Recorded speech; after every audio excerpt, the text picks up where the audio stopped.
Hello, मी ऋतुजा, तुमची host. या एपिसोडमध्ये आपण जाणून घेऊया की वजन कमी करण्याचा नेमका प्लॅन कसा असतो आणि पहिली गोष्ट तो सगळ्यांना जमतो का, म्हणजे सगळ्यांना जमण्यासारखा आहे का. मी जास्त बोलण्यापेक्षा आपण सरळ डॉक्टरांचीच गप्पा मारूयात. Hello doctor. वजन कमी करण्यासाठी प्लॅन ही ना एक त्रिसूत्री आहे. त्रिसूत्री म्हणजे काय की वेट लॉस करण्यासाठी आयुर्वेदिक मेडिसिन असतात. मेडिसिन आयुर्वेदिक म्हणजे चूर्ण किंवा काढे या स्वरूपात नाहीत. बरोबर. त्याचं कारण असं आहे की फार दिवस तुम्ही चूर्ण किंवा पावडर स्वरूपातलं किंवा काढे स्वरूपातलं औषध घेऊ शकत नाही. ॲक्च्युली ते टेस्टला खराब लागतं खरं तर. बरोबर. म्हणजे 4-5 दिवसांच्या वरती कोणी घेत नाही ते खरं तर. म्हणजे इवन मला जरी कोणी सांगितलं तरी मलाही कदाचित फार दिवस ते करणं शक्य होणार नाही. सो आपण ते टॅब्लेट्समध्ये आणल्यात. छोट्या साईजच्या टॅब्लेट्स आहेत. जनरली 3 टॅब्लेट्स दुपारी आणि 3 टॅब्लेट्स रात्री जेवणाच्या अगोदर अर्धा तास.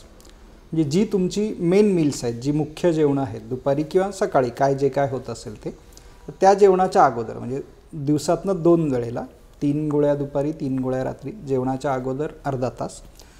आणि त्याच्यासोबत डाएट प्लॅन असं काही नसतं खरं तर. अच्छा. हे मी कुणालाही डाएट प्लॅन देत नाही. मुळात कुठलाही फॅन्सी डाएट किंवा कुठलंही जगावेगळं खाण्याच्या गोष्टी सांगणं याच्यावरती माझा विश्वास नाही. खरं आहे. जे मराठी माणूस घरी खातो, जे घराघरात रोज बनतं, तेच खाऊन तुमचा वेट लॉस करता आला पाहिजे. अदरवाईज ज्या सगळ्या गोष्टी आहेत त्या सगळ्या गोष्टी टिकत नाहीत. जे तुमच्या घरी बनतं तेच तुम्ही रोज खाणार आहेत आणि मला तेच खाऊन तुमचा वेट लॉस घडवायचा आहे. सो जे तुमच्या घरात रोज बनतं तेच खा. तेच खाऊन आपण तुमचा मेडिसिन आणि डाएट या दोन्ही यांनी आपण तुमचा वेट लॉस करू शकतो. आता ह्याच्यामध्ये तिसरी एक गोष्ट येते की व्यायाम.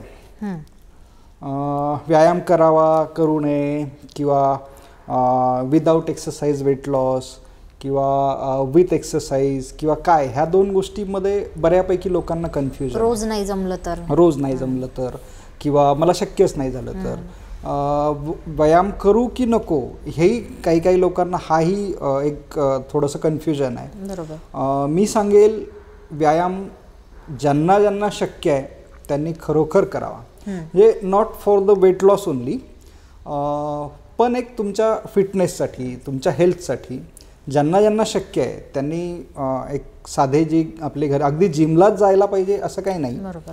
साधारण जे काही घरच्या घरी तुम्हाला करता येणं शक्य आहे किंवा जनरली आपण वॉक करू शकतो, सायकलिंग करू शकतो, रनिंग करू शकतो, स्विमिंग करू शकतो. कुठल्याही पद्धतीने तुमची फिजिकल ॲक्टिव्हिटी ही जर होत असेल तर अतिउत्तम. आता ह्याच्यामध्ये एक गोष्ट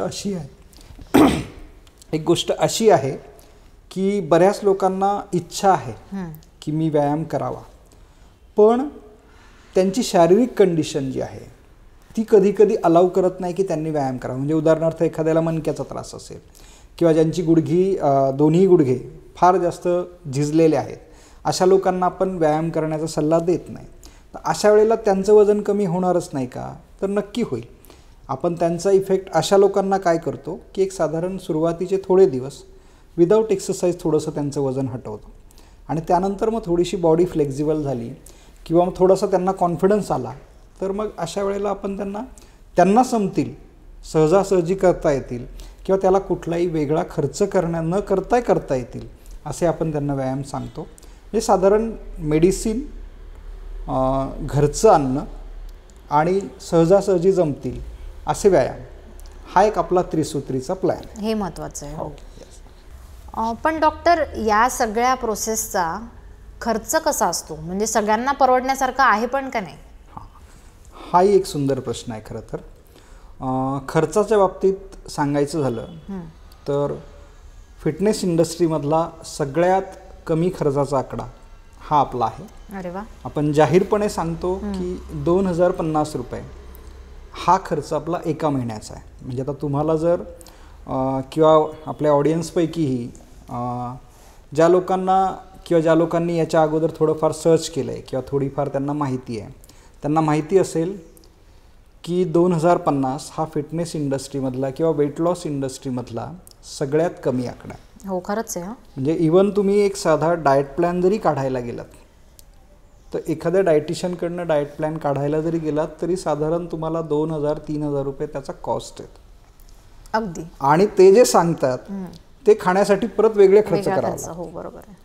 सो एक साधा डाएट किंवा तुम्ही साधारण जिमची एक सबस्क्रिप्शन घ्यायला जा, चांगल्या ठिकाणच्या जर जिममध्ये गेलात तरी तुमचे वर्षाला किमान 20,000 रुपये 25,000 रुपये खर्च होतो. तेवढा खर्च तर आहेच. फक्त जिमला सबस्क्रिप्शनचा खर्च आहे तो. अदरवाईज बाकीच्या सगळ्या गोष्टी बघितल्या तर ते 50,000 जाऊही शकतं.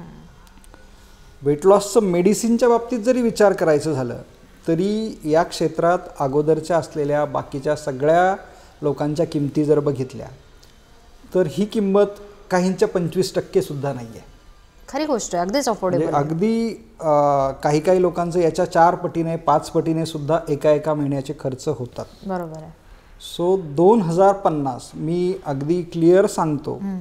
याचं कारण हे आहे की हाच आकडा राहील. म्हणजे याच्यामध्ये काही हिडन चार्जेस आहेत का किंवा मग त्याच्यानंतर परत दुसरं काहीतरी वाढवा, त्यानंतर काहीतरी अजून वाढवा, असं काहीही नाही.